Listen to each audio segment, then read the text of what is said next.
All right, and we are recording. Thank you for joining us, Cadet Greer. Thank you so much for having me. I'm just gonna share my screen. Okay.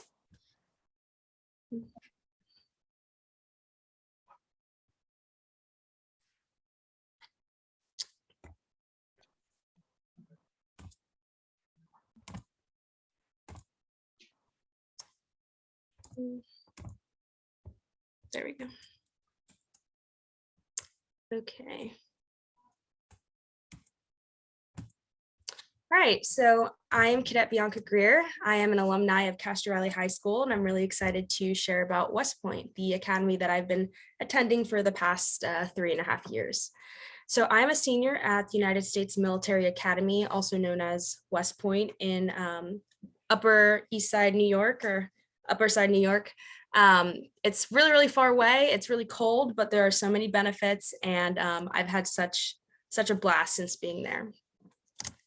So here's a little bit of history about West Point that I did not know about before I got there. So West Point was the most strategic position in the United States during the Revolutionary War. So General George Washington had one of his generals build fortifications around the plateau on the west bank of the Hudson River. And that strategic position became what we know of West Point today. And so here's a quote: General George Washington urged the creation of an institution devoted to the arts and sciences of warfare. So after the Revolutionary War ended, West Point was never seized by the British. So they just had this empty space of land. They didn't really know what to do with it. And then in 1802, President Thomas Jefferson founded the academy. And the father of the academy is actually Colonel Sylvanus Thayer. And so he saw West Point as an opportunity to continue the Army education in the post-Civil War era and urge the idea of engineers. So United States officers being engineers and graduating from this academy and going into the military and spreading their knowledge and ultimately creating the best army the world has ever seen because they're so educated. And so West Point is the oldest occupied military post in America. And some notable dates are in 1877, the first Black graduate graduated from West Point, and the academy was open to women in 1976. And some other alumni you may know of from West Point are General Robert E. Lee, President Ulysses S. Grant, General Douglas MacArthur, President Dwight D. Eisenhower, and General George S. Patton. And so the mission of USMA, or the United States Military Academy, is to educate, train, and inspire the corps of cadets so that each graduate is a commissioned leader of character, committed to the values of duty, honor, country, and prepared for a career of professional excellence and service to the nation as an officer in the United States Army. So modern day West Point, this is pretty pertinent to anyone who is looking to apply to the academy. And so the first thing, you have to be a US citizen. Second, you have to be between the ages of 17 to 23 years old. There are some exceptions for prior enlisted soldiers who are just on the cusp of 23 and older. They can get a waiver, but usually no older than that you're allowed to apply. You cannot be married, and you cannot be pregnant to be admitted. You can't have any dependents, basically. You have to have pretty decent grades academically, and then you have to be able to pass a certain aptitude examination before you get accepted. So it's a pretty lengthy and drawn out application process, but anyone can get through it. And in addition to those things that I mentioned, you do have to get medically qualified. You have to get cleared medically, and you have to get a congressional nomination or a senatorial nomination. And if you're already starting the application process, everything will be pretty clear on what you need to get done, and you'll have someone, an affiliate, working with you through each of the steps so that you don't miss anything. And so some other aspects of modern day West Point. So if you see in the top right picture, there's a bunch of cadets that are marching. They're doing a historical parade. And if you see those buildings behind there, those are the barracks. So those are where we live. The barracks are also known as like the college dorms. You have to live in the dorms or the barracks for 4 years. And you have from 1 roommate to 3 roommates. That's a little, three roommates are a little less common. You typically only have 1 to 2 other roommates with you. Everyone has the same living conditions. You know, the buildings are, some of them are pretty new, some of them are pretty old, but you know, we have communal bathrooms. There's no kitchen. But yeah, everyone kind of lives in the same place. You live with your company, so you're going to be split up into different regiments and then different companies. And those people that you spend pretty much your entire days with are going to become your best friends because you're with them so often. There's a cadet chain of command at West Point, meaning that from all the way to the top, all the way to the bottom of all the Corps of Cadets, there's a structure. It's like a hierarchical structure, and the people at the top of the chain of command pretty much make all the decisions that affect everyone else. There's an actual officer and enlisted chain of command from the real Army who help run the cadet chain of command, but everything flows through the top. So there are ways that you can apply to get into those positions to influence, you know, the Corps of Cadets and to assume those leadership positions, but you can't assume those positions until your 2nd, 3rd, and 4th years. So there are 3 pillars at USMA that go into your class rank or go into your OML, and it's the academic pillar, the physical pillar, and the military pillar. So the academic pillar is worth 55% of your class rank, or how you're ranked amongst your counterparts in your class. So there are some mandatory classes in STEM, history, and English, and it's a liberal arts degree that you'll get with an engineering track. So you graduate with a bachelor's of science, and everyone has to take some type of engineering classes because it is the #1 engineering school in the country, and because it's the oldest engineering school in the country. You do have to take some type of engineering, even if your major is an engineering major. The average credits per semester are around 20, so it is pretty time consuming. You do take a lot of classes, but you come into the academy not knowing anything different. So if you're already taking a lot of AP classes as a high schooler, you're not really going to notice an increase in workload. I would say that the content is not as difficult as the AP classes. You just might be doing a lot more of it at a time at West Point. And so everyone has to do a project, whether that's a thesis when you're a senior, or a capstone, which is just another word for project when you're a junior or a senior. And there are different types of awards you can earn for academic excellence. You can win a department award based on your performance in a certain department. You can win the Superintendent's Award for Excellence at the 5% or 15% level. And that means that when all of the pillars, academic, military, and physical, when they are weighted equally, you are in either the top 5% of your class or the top 15% of your class. And then the Distinguished Cadet Award is if you have a 3.67 GPA or higher for 2 semesters in a row, or cumulatively for your whole entire career at West Point. All right, the military pillar is worth 30% of your class rank. And so you're organized into companies, and depending on, you know, the year you are, whether you're a 1st year, 2nd, 3rd, or 4th year, you're going to have a different job within that company. And you're going to be graded every semester on how well you complete that job. And you're going to get a force distributed grade that's associated with your performance. And what that means is that everyone in the entire company, their grades must average out to a B- or a B+. And so some people are going to get, you know, the grade that they deserve really high, and some people are going to get somewhere in the middle, and some people are really going to get lower grades, but it's all just dependent on your performance, and it's only worth 30% of your military grade. So in the grand scheme of things, if you have one bad semester, it really doesn't affect you that much, but it is cumulative. So if you continue to perform poorly, then obviously it's going to reflect poorly on your class rank.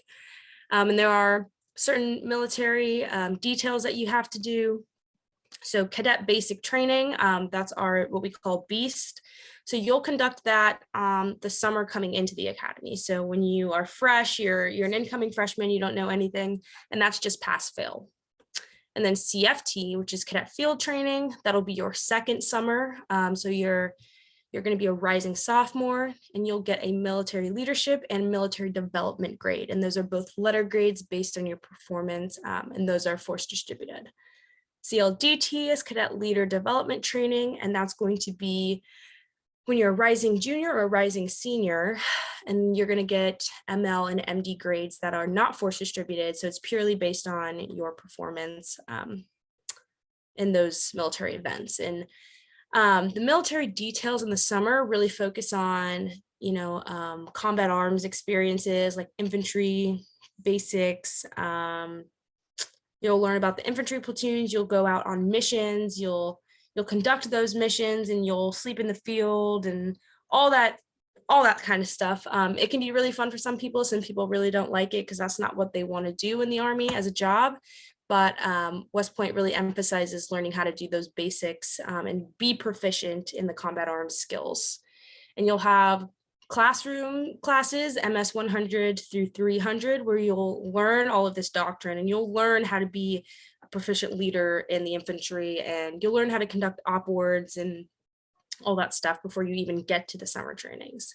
And then MX 400 is a senior class, which is officership. So it's like a combination of psychology, philosophy, and the military and the Army doctrine that tell you how you need to lead as a leader and how you can be a proficient officer. And we read a few novels or case studies that show us instances where the Army has failed, or the Army officers have failed, and how we need to do better, and how we can, change the perceptions that are made on us. And then lastly, a leadership detail is required of every cadet. That'll happen in your junior year summer or your senior year summer. And one of these three summer details that I mentioned, CBT, CFT, CLDT, including a few other ones, you can be a leader in that detail. So instead of being a trainee, your leadership detail will include you being, in a position of leadership. So you'll be graded on how well you perform in that position and how well you lead the trainees around. All right.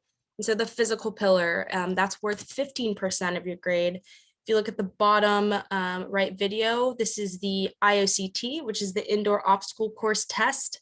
This is one of the tests that is weighted more heavily in our physical pillar. This is Lizzie Bradley running the IOCT, and she broke the female and the male record, I believe, for fastest time. So if you look at the top, the grading scale is shown. And in order to only run this test 2 times in your cadet career, your sophomore year and your junior year, you have to get a tab score, which is an A-. If you don't get a tab score, then you will have to take it sophomore, junior, and senior year. It doesn't look that terrible from the outside, but it really requires a lot of energy, and a lot of people struggle with it a lot. Looks can be deceiving. It doesn't look that terrible, but the top portion is just running a bunch of laps, and people get really tired really quickly.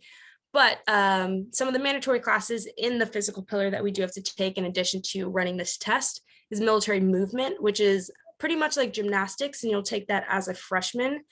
That includes learning how to do the IOCT. So you will learn how to do the IOCT as a freshman, and then you will officially test it your sophomore and junior years. You'll take boxing as a freshman. You'll take fitness classes in your second and third years. You'll take a combatives class, which is hand-to-hand combat. You'll take survival swimming, which is one of the more dreaded classes, but it's honestly a great lesson about yourself. And if you aren't a strong swimmer, you will be a strong swimmer after the class. And if you are a strong swimmer, then you'll just add more things to your arsenal, because in that class, you put on your full uniform. You have a heavy weighted vest, and you have a dummy rifle that you'll jump into the water with, and you'll learn how to survive, and you learn how to ditch your gear, and then take off your uniform pants, and then inflate them. And then it's just different tactics to learn how to survive if you end up in the water stranded. And then you'll take a lifetime sport, which is just a fun class. Like right now I'm taking basketball. I know they also offer snowboarding, golf, volleyball, handball, weightlifting, sort of things like that. All right, branching. Branching is one of it is the cumulative event of, being a West Point cadet. That's what this night, branch night, is when we get our jobs. This is what we will open up the envelope and see what we'll do for 5 years once we graduate. So upon graduation, we have to commit at least 5 years of active duty service. And at branch night, we'll find out what that job is. For certain branches like aviation, which is what my prospective branch is, that's what I want to do. You have to stay in for at least 10 years after flight school. So they changed that because there were a shortage of aviators, and they believe that that's going to fix the problem. But obviously, you can serve longer than 5 years. Most West Point graduates do serve longer than 5 years, but the service obligation is only 5. So at branch night, you'll find out what that job is, and then post night, you'll pick where you're going to live for the first 3 years. So pretty big nights. And the system for branching involves interviews, your cadet class rank or OML, and your branching file. So your branching file hosts everything and all information about you as a cadet, what you've done academically, physically, militarily, all of your grades. Your OML is pretty much how you're ranked by all of the branches. And then you can also rank the branches based on preference. And then along with your interviews, they pretty much match up everyone with a branch that wants them, and they want that branch. And some people get the short end of the stick because they were failing in some aspect, whether it's in interviews, having a poor class rank, or not having a really strong branching file and statement and stuff like that. But for the most part, I believe like 90% of cadets got their number one choice last year. And it happened to be that they wanted them as well. So it's a really great system. It's a new system, and we'll see if it continues to stay that way. So we'll talk about some traditions now. West Point is huge on traditions. All of the uniforms that we wear are uniforms that were worn hundreds of years ago. We do a lot of drill and ceremony to honor some of those traditions. We honor different reunion classes. We host fancy dinners for awardees of various awards. We host a Coach K dinner because Coach K from Duke is an alumni of West Point.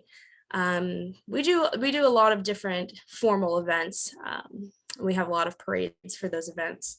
And there's also the fourth class system. So this basically means that you have a first, second, third, and fourth class. And the fourth class cadets are the lowest class, or the plebes, and they have duties that they have to do. And there are certain rules that they have to follow.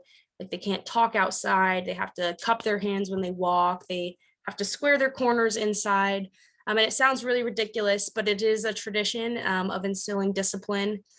And then as a second class, or as a third class, you'll be in charge of all of the fourth class cadets, and you'll have someone that you're looking out for specifically. Second class, you'll be a part of the leadership. So you can be a leader in your company. And then first class, you'll be a first year or a first class cadet. You'll be a senior on your way out, and your job is to shape and develop and to be that leader that everyone's looking up to, because, in a few short months, we'll be out in the big army being officers. And so each year you'll get more privileges, and you'll have more responsibility in the Corps. And so that's why they have that fourth class system, because it leads up to, ultimately being the one who calls the shots and the one who makes all the decisions and runs the academy, basically. And some notable nights that we have Christmas dinner. Is the picture on the right. All the plebes decorate the tables in the mess hall with wrapping paper, lights, and everything that has to do with Christmas. It's really awesome. And then plebe parent weekend, it's a formal night where the plebes bring their parents. Yearling winter weekend, the yearlings or the sophomores bring their parents or a date. 500th night is the night that's 500 nights away from graduation for the juniors. 100th night is 100 nights away from graduation for the seniors.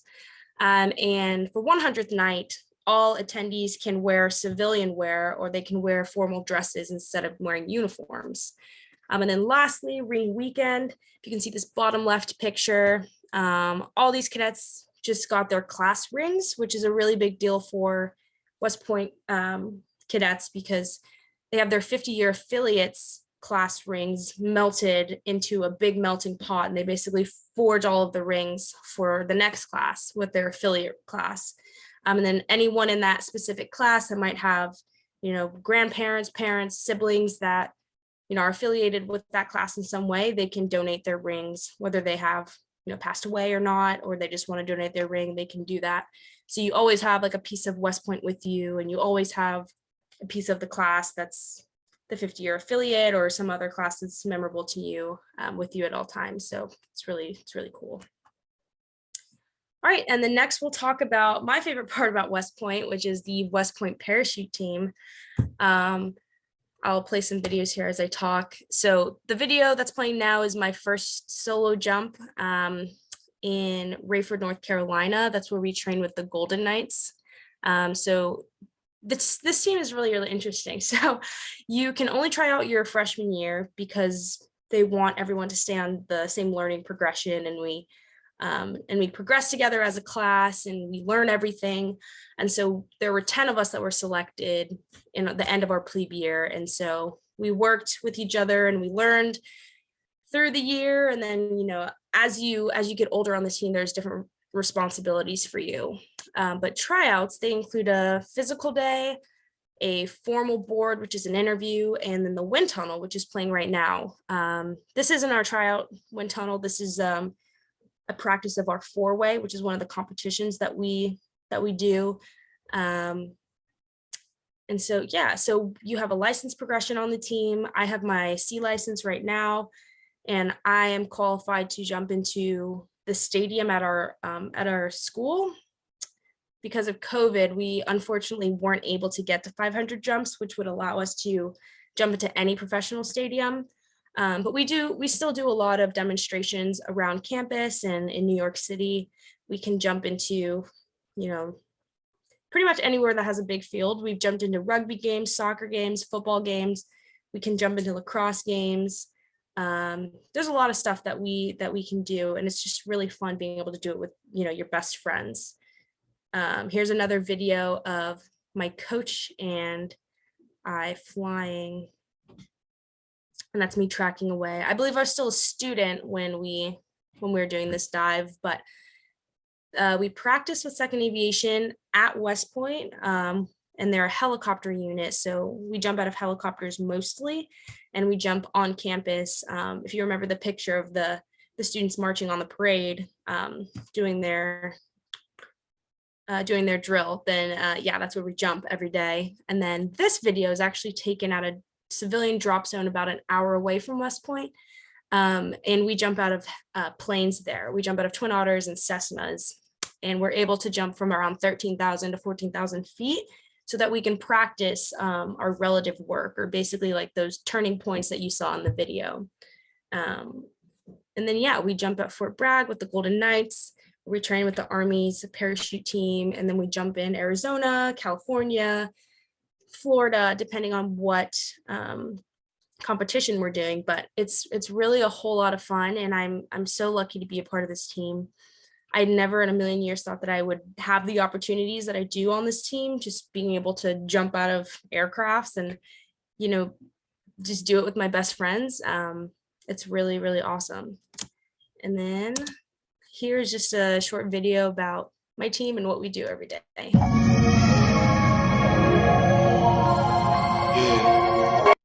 Oops, go back.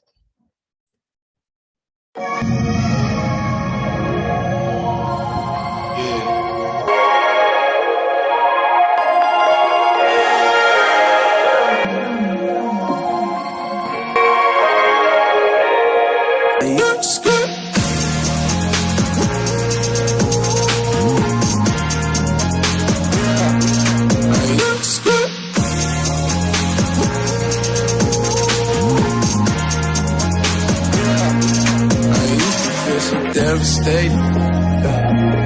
At times I thought we'd never make it. Now we on our way to greatness, and all I ever took was patience. I used to feel so devastated. At times I thought we'd never make it.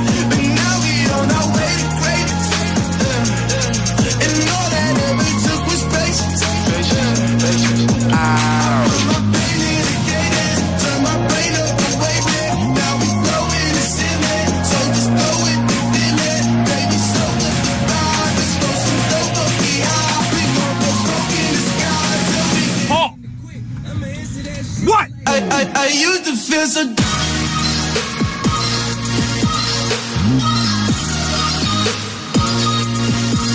we don't know.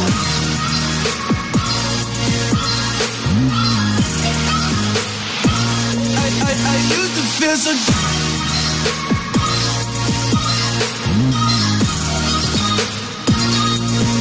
Now we don't know.